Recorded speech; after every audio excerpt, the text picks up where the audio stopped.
Greetings, friends, and welcome back to Great Adventure. I'm your host, Mark Guido, and we're going to spend this week taking you all around historic Yuma, Arizona. So stay tuned.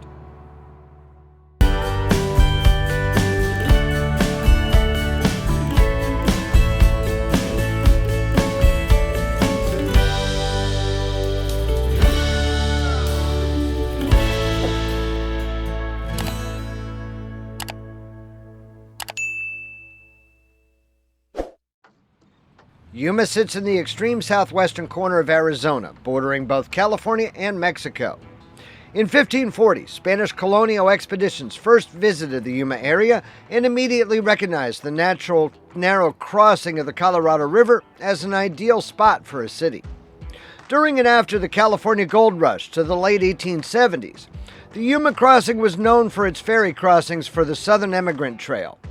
This was considered the gateway to California, as it was one of the few natural spots where travelers could cross the otherwise very wide Colorado River. The U.S. Army established Fort Yuma here in 1858, and the famed Yuma Territorial Prison opened here in 1876. We visited the prison during our Q23 RV rally in Quartzsite last January. We'll link to that episode 292 down below in the video description if you'd like to learn more.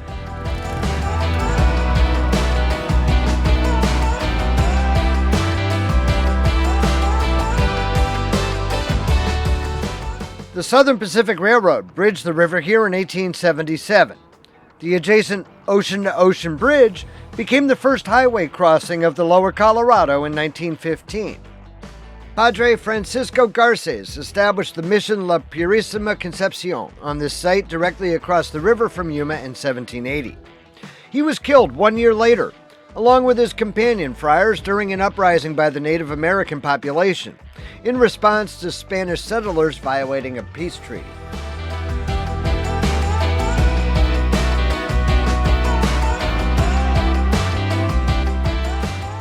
Yuma is noted for its weather extremes. Of any populated place in the contiguous United States, Yuma is the driest, the sunniest, and the least humid, has the lowest frequency of precipitation, and has the highest number of sunny days per year, 175, with a maximum daily temperature of 90 degrees Fahrenheit or higher. According to Guinness World Records, Yuma is the sunniest city on Earth, promising sunshine and warm weather at least 91% of the year. It's beyond refreshing to see what seems like the entire city turning out for a Veterans Day parade.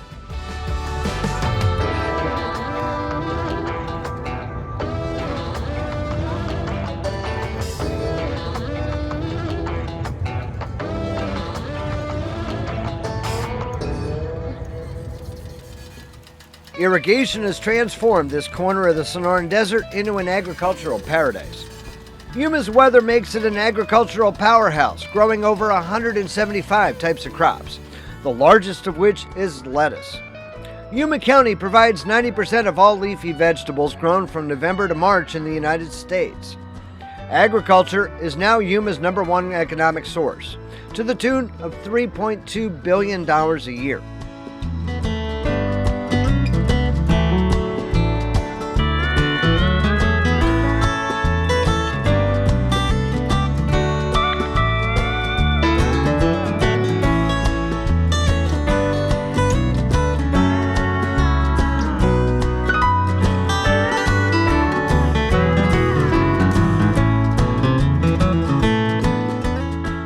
Crops raised here also include extensive groves of citrus, most notably lemons.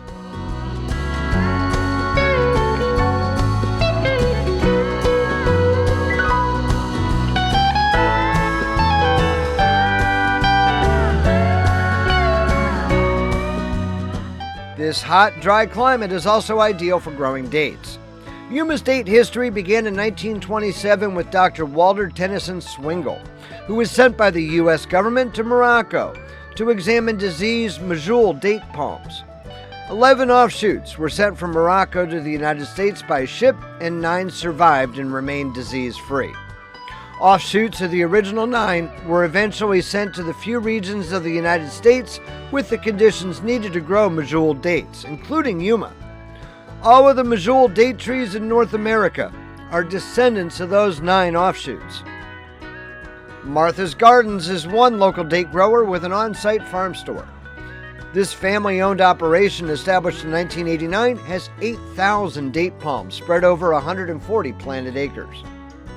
Here you'll find several varieties of dates, including bejeweled dates, which are prized for being large and soft when compared with other dates.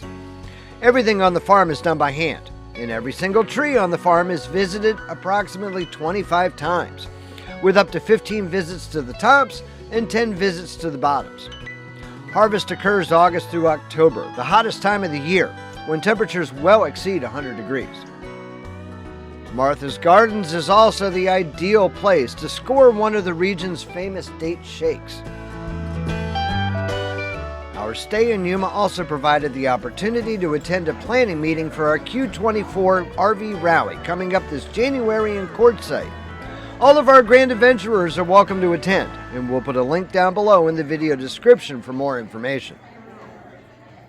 Thanks to its climate, Yuma is a popular snowbird destination for RV dwellers. Anywhere from 70,000 to over 85,000 out-of-state visitors make Yuma their winter residence, nearly doubling the city's population. There are countless large RV parks located here to accommodate the winter influx. We've chosen to stay at Del Pueblo, an age-restricted 55 and over RV park southeast of Yuma and away from the noise of the interstate, unlike many other RV parks here. We're paying a weekly rate of $270 plus tax for full hookups and extensive on-site amenities. We'd also like to take the opportunity to commend the park staff, as they're as friendly, welcoming, and helpful as any we've found anywhere.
When we come back, following a quick ad break, we will explore Yuma's history further at Colorado River State Historic Park, attend Yuma's Hot Air Balloon Festival, and bring you along on a trip to somewhere entirely unexpected. So stay tuned.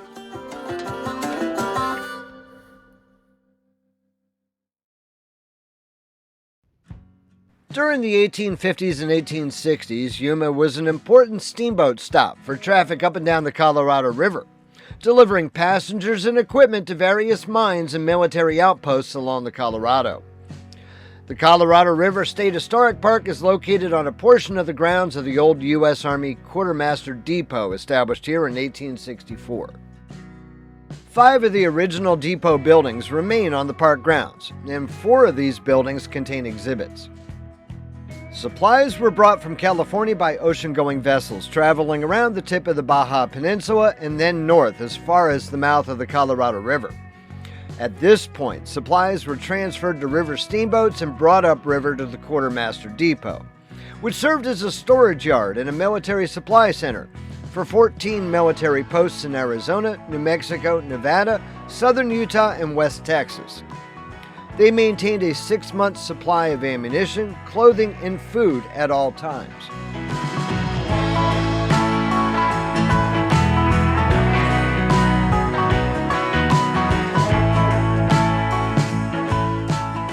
The 1870s Office of the Depot Quartermaster contains a period room display of the quartermaster's personal workspace and telegraph office operated by the U.S. Signal Corps. One room within the quartermaster's office also features a display on the history of the Yuma Proving Ground, an active Army test center just north of Yuma.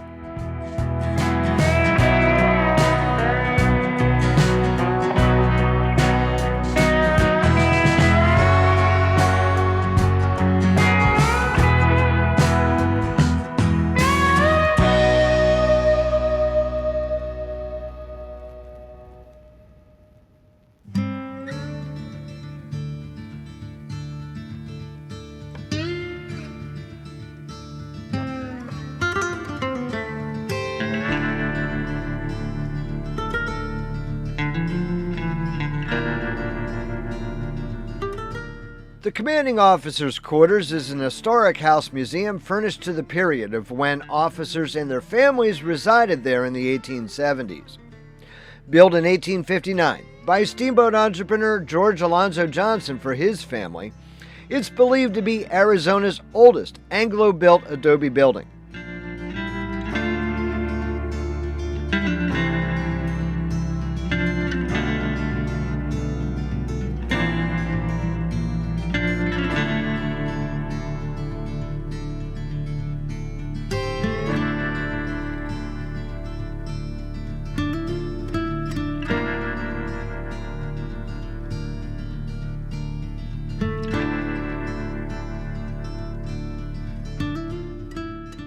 Storehouse exhibits include an Army escort wagon, a section of the original plank road across the Algodones Dunes with a Model T cart, a steamboat room displaying the history of steamboats along the Colorado River, and a display of antique wagons and farm vehicles.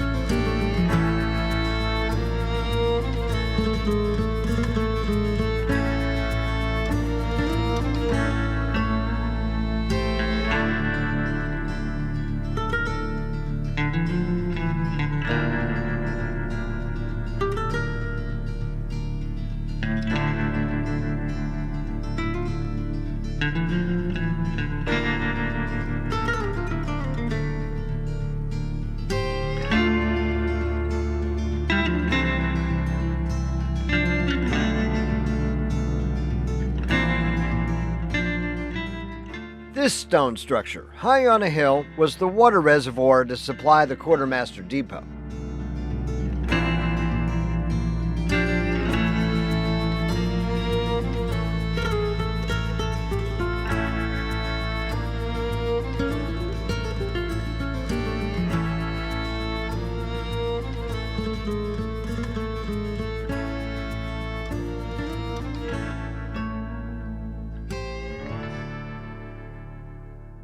The 310 may have gone to Yuma, but other modes of transportation go somewhere else. When you maintain your career while traveling full-time in an RV, sometimes you need to drop everything where you are and travel on business. Such was the case for me during our stay in Yuma.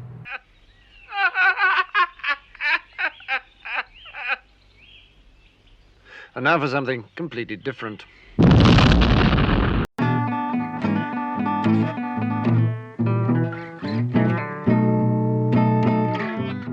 We We've gone from the Sonoran Desert to the Mississippi Delta, to the city of Gretna in the West Bank district of Jefferson Parish, settled in 1836 across the river from New Orleans. We're making lemonade out of lemons and bringing you along.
No trip to New Orleans would be complete without a stop at Café du Monde for their world-famous coffee and beignets, which are delightfully airy little pillows from heaven covered in powdered sugar.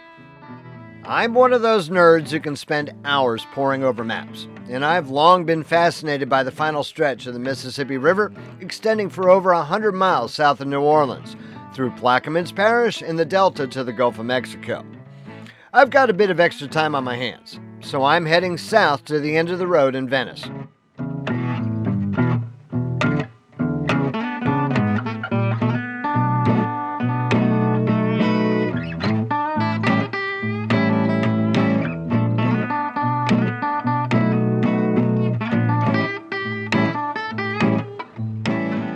Fort Jackson, named for President Andrew Jackson, was constructed between 1822 and 1832 as a coastal defense of New Orleans, and saw action when it was besieged for 12 days by Union forces en route to New Orleans during the American Civil War.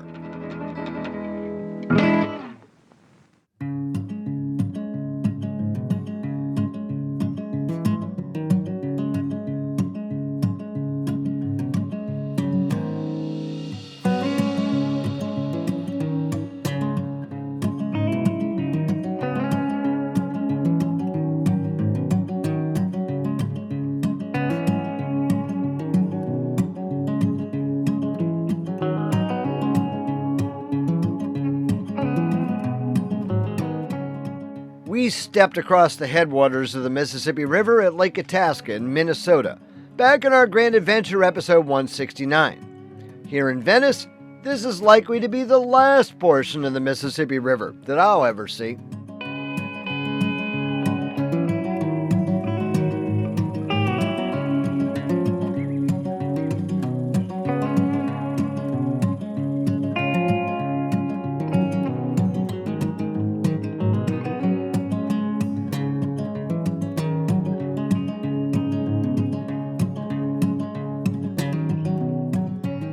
Here we are, the end of the road at the southernmost point in Louisiana reachable by car. I only wish that this spot were a little more scenic.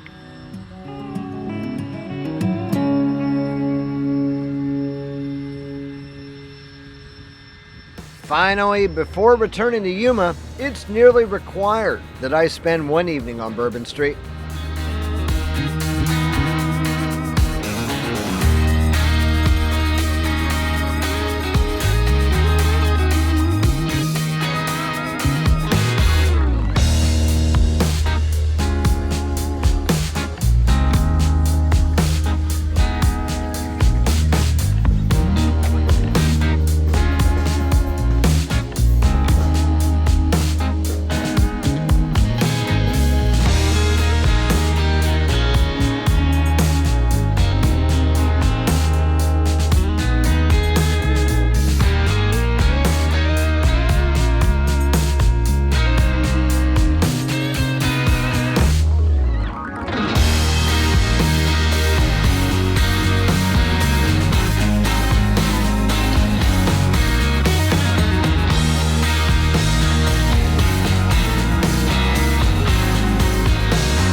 will return momentarily to our regularly scheduled program from Yuma, Arizona, already in progress.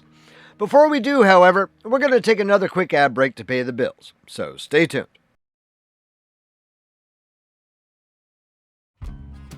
Our visit to Yuma is fortuitously timed to coincide with the annual Colorado River Crossing Balloon Festival. We're at the city's West Wetlands Park for an ungodly early sunrise mass ascension.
The highlight of the Balloon Festival is the Saturday evening Desert Balloon Glow, as tethered balloons fill the baseball field at Desert Sun Stadium and glow brightly from their burners in the dark desert sky, all set to music.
So we hope that you've enjoyed visiting the Yuma, Arizona area with us. If you like this episode, it is extremely important to us that you give us a big thumbs up down below. And while you're down below, that's where you'll find the comment section, where we'd love to hear from you after each and every grand adventure, which we premiere every Wednesday evening. We'd be truly honored if you shared the channel with your friends, family, and on social media. But if you're not yet a grand adventurer yourself, now is the perfect time for you to go smash that little subscribe button right down there in the lower right-hand corner of your screen and ring that notification bell to be sure that you never miss a grand adventure. So until next Wednesday, please remember, life is nothing but a grand adventure. We'll see you then.